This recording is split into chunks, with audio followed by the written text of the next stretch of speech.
In today's video, I will walk you through how to change text font style on Slack.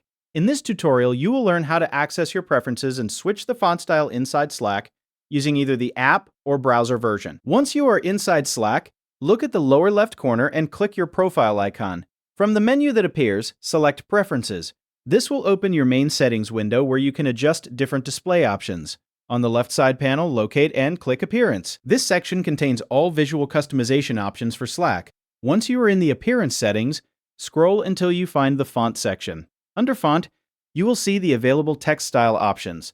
Click on your preferred font style to apply it. The change will update automatically, and you can immediately see how the new font looks within your Slack interface. If needed, you can go back to the same font section at any time and select a different style. This allows you to switch between available font options depending on your preference. After selecting your font style, simply close the Preferences window.